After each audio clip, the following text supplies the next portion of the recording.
ചെറിയ വാഹനങ്ങളെ പാർക്കിംഗ് ഇവിടെ പമ്പയിലെ പാർക്കിങ്ങിലെ അനുവദിക്കുകയാണെന്നുണ്ടെങ്കിൽ വലിയൊരു ട്രാഫിക് കുരുക്കുണ്ടാകാൻ സാധ്യതയുണ്ട്. അത് SP-യും കളക്ടറും മുൻകൈ എടുത്തുകൊണ്ട് അതിനൊരു സംവിധാനം ഉണ്ടാക്കും. കാരണം നമുക്ക് KSRTC സർക്കുലർ ബസ്സുകളെ ടേൺ എടുക്കാൻ പ്രയാസമായിരിക്കും. അങ്ങനെ ഒരു വലിയ ട്രാഫിക് കൺജഷൻ ഇവിടെ ഉണ്ടാവാൻ സാധ്യതയുണ്ട്. അപ്പോൾ അത് കോടതിയുടെ വിധി വരികയാണെങ്കിൽ അതനുസരിച്ച് അതിന് വേണ്ട നടപടികൾ കളക്ടറും SP-യും ചേർന്ന് ചെയ്യും.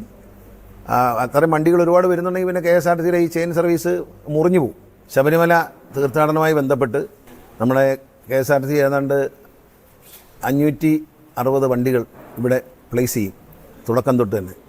ഒന്ന് ഈ നിലയ്ക്കൽ പമ്പ ഓടുന്നതിന് വേണ്ടിയുള്ള സർക്കുലർ സർവീസും അതുപോലെ ദീർഘദൂര സർവീസ് എല്ലാ ഡിപ്പോയിൽ നിന്നും വണ്ടി ഓടിക്കുന്നുണ്ട്. അതുകൂടാതെ ഭക്തജനങ്ങൾക്ക് ഏതെങ്കിലും ഡിപ്പോയിൽ നിന്ന് ഒരു നിശ്ചിത നമ്പറിലധികം ആളുകൾക്ക് വരാൻ തയ്യാറുണ്ടെങ്കിൽ അവരെ നമ്മൾ പ്രത്യേകം ബസ് അറേഞ്ച് ചെയ്ത് കൊടുക്കും.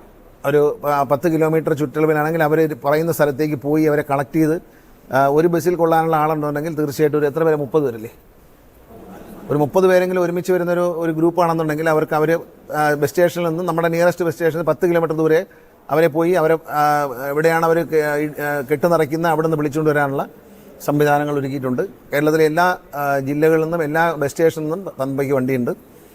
അതുപോലെ തന്നെ മോട്ടോർ വെഹിക്കിൾ ഡിപ്പാർട്ട്മെൻറ്റിൻ്റെ സേഫ് സോൺ പദ്ധതി വളരെ കൃത്യമായി നടത്തും. വണ്ടികൾ എവിടെയെങ്കിലും ബ്രേക്ക് ഡൗൺ ആയിട്ടുണ്ടെങ്കിൽ 10 മിനിറ്റിനുള്ളിൽ അവിടെ ആളെത്തുകയും ക്രെയിൻ എത്തിച്ച് അതിനെ ടോ ചെയ്ത് മാറ്റി റിപ്പയർ ചെയ്ത് കൊടുക്കുന്നതിനുള്ള എല്ലാ സംവിധാനവും ഒരുങ്ങിയിട്ടുണ്ട്. അവരെല്ലാവരും ഈ സന്നിധാനത്ത് നട തുറക്കുന്നതിന് മുമ്പ് തന്നെ എല്ലാവരും ഈ ഒരു ആഴ്ചയോ 2 ദിവസത്തിനുള്ളിൽ എല്ലാവരും അതിന് റെഡിയാവും. അതിനാവശ്യമുള്ള ഉദ്യോഗസ്ഥന്മാരെ നിയമിച്ചിട്ടുണ്ട്. അതിനാവശ്യമായ ഫണ്ടും കൊടുത്തിട്ടുണ്ട്. എല്ലാ കാര്യങ്ങളും ക്രെയിന് എല്ലാ കാര്യങ്ങളും അറേഞ്ച് ചെയ്യും. പോലീസിൻ്റെ നിർദ്ദേശപ്രകാരം ജില്ലാ കളക്ടറായിരിക്കും ഇതിൻ്റെ എല്ലാവരും കോർഡിനേഷൻ. അദ്ദേഹം പറയുന്ന പോലെ പോലീസിൻ്റെ നിർദ്ദേശം അനുസരിച്ച് എല്ലാ കാര്യങ്ങളും ചെയ്യും. മോട്ടോർ വെഹിക്കിൾ ഡിപ്പാർട്ട്മെൻറ്റിൻ്റെ ഉദ്യോഗസ്ഥന്മാരെ എല്ലാവർക്കും സ്റ്റേ ചെയ്യാനും KSRTC ജീവനക്കാർക്ക് സ്റ്റേ ചെയ്യാനുള്ള സൗകര്യം ചെയ്യണമെന്ന് ദേവസ്വം ബോർഡിനോട് ആവശ്യപ്പെട്ടിട്ടുണ്ട്. അത് ദേവസ്വം ബോർഡ് ഒരുക്കി തരാം എന്ന് പറഞ്ഞിട്ടുണ്ട്. ഏതായാലും ഈ തീർത്ഥാടന കാലത്ത് നല്ല നിലയിൽ കാര്യങ്ങൾ നടത്താൻ കഴിയുമെന്ന് പ്രതീക്ഷിക്കുന്നു. അപകടമുള്ള 1-2 സ്പോട്ടുകൾ ഐഡൻറ്റിഫൈ ചെയ്തിട്ടുണ്ട്. അവിടെ ഇമ്മീഡിയറ്റ് ആയിട്ട് ഒരു അപകടം ഉണ്ടാകാതിരിക്കാനുള്ള ചില പരിഷ്കാരങ്ങൾ വരുത്താൻ ഈ യോഗത്തിൽ തീരുമാനമായിട്ടുണ്ട്.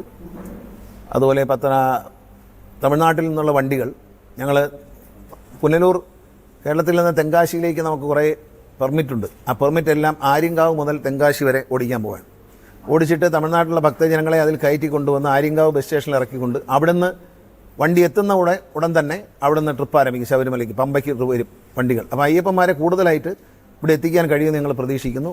തമിഴ്നാട്ടിൽ നിന്നുള്ള അയ്യപ്പ ഭക്തന്മാരെ ആര്യങ്കാവിൽ കൊണ്ടുവന്ന് ഇമ്മീഡിയറ്റ്ലി അതിൻ്റെ കണക്റ്റിംഗ് ബസ്സാണ്, ഒരു താമസമില്ല. ആ ബസ് വന്ന് നിൽക്കുമ്പോൾ തന്നെ അടുത്ത ബസ് പുറപ്പെടും. അവിടെ നിന്ന് പതിവിനെ സാധാരണ അങ്ങനെ ചെയ്യാറില്ല. അവിടെ നിന്ന് തമിഴ്നാട് അതിർത്തിയായ ആര്യങ്കാവിൽ നിന്നും നമ്മൾ ശബരിമലയ്ക്കുള്ള പുതിയ ഓപ്പറേഷൻ ഇപ്രാവശ്യം നടത്താൻ തീരുമാനിച്ചിട്ടുണ്ട്. മറ്റെല്ലാ തരത്തിലും കാര്യങ്ങൾ ഇവിടെ ട്രാഫിക്കിൻ്റെ കാര്യങ്ങളെല്ലാം പോലീസാണ് നോക്കുന്നത്. ബഹുമാനപ്പെട്ട ഹൈക്കോടതി ചെറിയ വാഹനങ്ങളെ ഇവിടെ പമ്പയിലെ പാർക്കിങ്ങിലെ അനുവദിക്കുകയാണെന്നുണ്ടെങ്കിൽ വലിയൊരു ട്രാഫിക് കുരുക്കുണ്ടാകാൻ സാധ്യതയുണ്ട്. അത് SP-യും കളക്ടറും മുൻകൈ എടുത്തുകൊണ്ട് അതിനൊരു സംവിധാനം ഉണ്ടാക്കും. കാരണം നമുക്ക് KSRTC സർക്കുലർ ബസ്സുകളെ ടേൺ എടുക്കാൻ പ്രയാസമായിരിക്കും. അങ്ങനെ ഒരു വലിയ ട്രാഫിക് കൺജഷൻ ഇവിടെ ഉണ്ടാവാൻ സാധ്യതയുണ്ട്. അപ്പോൾ അത് കോടതിയുടെ വിധി വരികയാണെങ്കിൽ അതനുസരിച്ച് അതിന് വേണ്ട നടപടികൾ കളക്ടറും SP-യും ചേർന്ന് ചെയ്യും. അത്തരം വണ്ടികൾ ഒരുപാട് വരുന്നുണ്ടെങ്കിൽ പിന്നെ KSRTC ഈ ചെയിൻ സർവീസ് മുറിഞ്ഞു പോകും. നമ്മളിപ്പോൾ ചെയ്യുന്നത് വെച്ചാൽ ഓരോ മിനിറ്റിലും ഓരോ 5 മിനിറ്റിലും ഓരോ വണ്ടി പോലെയാണ്. ഓരോ മിനിറ്റിലും ഒരു വണ്ടി വെച്ച് നിലയ്ക്കിരുന്ന് വന്നുകൊണ്ടിരിക്കുകയാണ്. അപ്പോൾ അത് തുടർന്ന് അങ്ങോട്ടും പോയിക്കൊണ്ടിരിക്കുകയാണ്. പിന്നെ ഇതിൻ്റെ KSRTC ടോൾ ഒഴിവാക്കി തരണമെന്ന് ദേവസ്വം ബോർഡിനോട് ആവശ്യപ്പെട്ടിട്ടുണ്ട്. അതിലുപരി വെർച്വൽ ക്യൂ ദേവസ്വം ബോർഡാണ് കൈകാര്യം ചെയ്യുന്നത്. പോലീസായിരുന്നു നേരത്തെ, ഇപ്പോൾ വെർച്വൽ ക്യൂ കൈകാര്യം ദേവസ്വം ബോർഡാണ്. അപ്പോൾ വെർച്വൽ ക്യൂവിൽ കയറുമ്പോൾ തന്നെ KSRTCയിൽ ടിക്കറ്റ് ബുക്ക് ചെയ്യാനുള്ള സംവിധാനം, അതായത് അതിനകത്തൊന്നും ചെയ്യേണ്ട, അതിലൊരു ലിങ്ക് മാത്രം തന്നാൽ മതി. ആ ലിങ്ക് വഴി കണക്ട് ചെയ്താൽ KSRTCയുടെ ബുക്കിംഗ് സൈറ്റിലേക്ക് പോവുകയും അവിടെ നിന്ന് ആവശ്യമുള്ള ടിക്കറ്റ് ബുക്ക് ചെയ്ത് പോകാൻ കഴിയും. പിന്നെ കളക്ടർ ഇവിടെ മുന്നോട്ട് വെച്ചൊരു നിർദ്ദേശം, അയ്യപ്പ ഭക്തന്മാർ ഇറങ്ങി വരുമ്പോൾ ഒരു നിശ്ചിത സമയം കൊടുക്കണം. ഓരോ അരമണിക്കൂറിലും നമ്മൾ ഇവിടുന്ന് ദീർഘദൂര സർവീസിലുണ്ടായിരിക്കും. അതുകൂടാതെ ആ ടൈം ഫിക്സ് ചെയ്യും. അതുകൂടാതെ തന്നെ 4-5 വണ്ടികൾ അതിൻ്റെ കൂടെ ഉണ്ടാവും.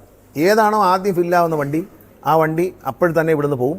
ഇവിടുന്ന് പമ്പയിൽ നിന്ന് ഇറങ്ങി വരുന്ന വണ്ടികളൊന്നും തന്നെ നിലയ്ക്കലേക്ക് കയറില്ല. നിലയ്ക്കൽ നിന്ന് വണ്ടിയുണ്ട്. നിലയ്ക്കൽ വന്നിറങ്ങുന്നവർക്ക് അവിടുന്ന് വണ്ടിയിൽ കയറി പോകാം. ഇവിടുന്ന് നിറയാതെ വരുന്ന വണ്ടി, ഇവിടെ ഫുള്ളാവാതെ, പമ്പയിൽ നിന്ന് ഫുള്ളാവാതെ വരുന്ന വണ്ടികൾ നിലയ്ക്ക് കയറും. കയറി അവിടെയുള്ള യാത്രക്കാരെയും കൊണ്ട് എടുത്ത് ഫുള്ളാക്കിക്കൊണ്ട് എത്രയും പെട്ടെന്ന് ഈ ശബരിമലയിൽ നിന്ന് പമ്പയിൽ നിന്ന് പോവുക എന്നുള്ളതാണ്. ഈ ഒരു വലിയ ട്രാഫിക്കും വലിയ തിരക്കുമുള്ള ഒരു സ്ഥലത്ത് നിന്ന് എത്രയും പെട്ടെന്ന് KSRTC ബസ്സുകൾ യാത്രക്കാരെയും കൊണ്ട് ഈ മലയിറങ്ങുക എന്നുള്ളതാണ് നമ്മൾ എടുത്തിരിക്കുന്നൊരു പോളിസി. ഇത്തരം കാര്യങ്ങളാണ് നമ്മൾ ചർച്ച ചെയ്ത് PWDയുടെ ഭാഗത്ത് നിന്ന് ചെയ്യേണ്ട ചില കാര്യങ്ങൾ മോട്ടോർ വെഹിക്കിൾ ഡിപ്പാർട്ട്മെൻറ്റ് ശ്രദ്ധയിൽപ്പെടുത്തിയിട്ടുണ്ട്. അത് കളക്ടർ നേതൃത്വം കൊടുത്തുകൊണ്ട് അത് ചെയ്യിക്കും. എന്തൊക്കെയാണ് ചെയ്യേണ്ടതെന്ന് പറഞ്ഞാൽ ചെറിയ ചെറിയ കാര്യങ്ങളാണ്, ചെയ്താൽ വലിയ അപകടങ്ങൾ ഒഴിവാക്കാം. അത് കണ്ടെത്തി പറഞ്ഞിട്ടുണ്ട്. പിന്നെ അതുപോലെ തന്നെ പമ്പ ബസ് സ്റ്റേഷൻ്റെ നവീകരണത്തിന് MLA ആവശ്യമായ ഫണ്ട് തരാമെന്ന് വേണ്ടി ഇന്ന് തന്നെ പമ്പ ബസ് സ്റ്റേഷൻ സന്ദർശിക്കുകയും അവിടെ പരിമിതികൾ എന്താണെന്ന് മനസ്സിലാക്കി ഭക്തജനങ്ങൾക്കും ജീവനക്കാർക്കുമുള്ള സൗകര്യങ്ങൾ വർദ്ധിപ്പിക്കുന്നതിനുള്ള ഒരു പ്ലാൻ തയ്യാറാക്കി 2 ആഴ്ചയ്ക്കുള്ളിൽ അത് MLAക്ക് കൊടുക്കും.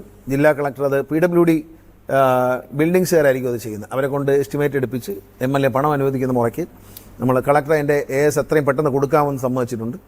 PWD ബിൽഡിങ്സ് തന്നെ ഈ റോഡ് പമ്പ ബസ് സ്റ്റേഷൻ നവീകരണം ആവശ്യമായ പുതിയ നമ്മുടെ അയ്യപ്പ ഭക്തന്മാർക്ക് ആവശ്യമായ സൗകര്യങ്ങളും MLA ഫണ്ടിൽ ഒരുക്കുന്നതായിരിക്കും. ഇത്രയും കാര്യങ്ങളാണ് നമ്മുടെ ചർച്ച ചെയ്ത് MLAയുടെ ആ ഒരു ഓഫറിന് വളരെയധികം നന്ദി പറയുകയാണ്. അദ്ദേഹം റാന്നിയെ വേണ്ടി ബസ് സ്റ്റേഷന് വേണ്ടി പണം അനുവദിച്ചിട്ടുണ്ട്. അതുപോലെ തന്നെ ശബരിമല പമ്പയിലേക്കും അനുവദിക്കാമെന്ന് പറഞ്ഞതിൽ അതിയായ സന്തോഷമുണ്ട്.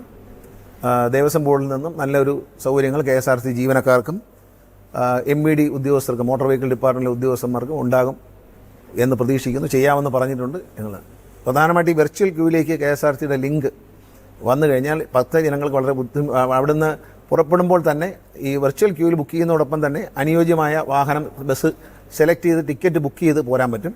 റിട്ടേൺ ടിക്കറ്റും അവർക്ക് അതിൽ നിന്ന് തന്നെ എടുക്കാൻ കഴിയും. ഇതാണ് നമ്മൾ ഉദ്ദേശിക്കുന്നത്. റിട്ടേൺ ടിക്കറ്റ് എടുക്കുമ്പോഴും സന്നിധാനത്ത് നിന്ന് ഇറങ്ങി വരാൻ താമസം നേരിട്ടാൽ ആ ടിക്കറ്റിന് ഉപയോഗിച്ച് അടുത്ത വണ്ടിയിൽ കയറ്റി കൊണ്ടുപോകും. അതിന് ആശങ്ക വേണ്ട. ഇപ്പോൾ വണ്ടി അങ്ങ് വിട്ടുപോയല്ലോ എന്നുള്ള ആശങ്ക വേണ്ട. സന്നിധാനത്ത് എന്ന് ഇറങ്ങി വരാൻ താമസിച്ചിട്ടുണ്ടെങ്കിൽ അവർക്ക് ആ സമയത്ത് പുറപ്പെടുന്ന അടുത്ത വണ്ടിയിൽ അവരെ വിടും. മറ്റേ ഒരു പർട്ടിക്കുലർ വണ്ടിക്ക് വേണ്ടി ബുക്ക് ചെയ്തിട്ട് അത് പോയല്ലോ എന്ന വിഷമം വേണ്ട. സമാധാനമായിട്ട് ഇറങ്ങി വന്നാൽ മതി. ആ റിസർവേഷൻ കൊണ്ട് തന്നെ അടുത്ത് പോകുന്ന വണ്ടിയിൽ അവരെ കയറ്റി വിടും. ഇതാണ് ചെയ്യുന്നത്. തമിഴ്നാട് ബസ്സുകളുടെ എണ്ണം അവരും ധാരാളം ബസ്സുകൾ ഇങ്ങോട്ട് അയക്കുന്നുണ്ട്. നമ്മളും തമിഴ്നാട്ടിലേക്ക് കടന്നിട്ട് അവിടുന്നും യാത്രക്കാരെ കൊണ്ടുവരാൻ നമ്മുടെ സ്പെഷ്യൽ പെർമിറ്റുകളെല്ലാം ഉപയോഗിക്കും. തമിഴ്നാട്ടിൽ കടന്ന് അവിടെ നിന്നുള്ള ഭക്തജനങ്ങളെ കേരള ട്രാൻസ്പോർട്ട് കോർപ്പറേഷൻ കൊണ്ടുവരും. തമിഴ്നാട് ട്രാൻസ്പോർട്ട് കോർപ്പറേഷനും അവിടെ നിന്ന് ഭക്തജനങ്ങളെ ഇവിടെ എത്തി.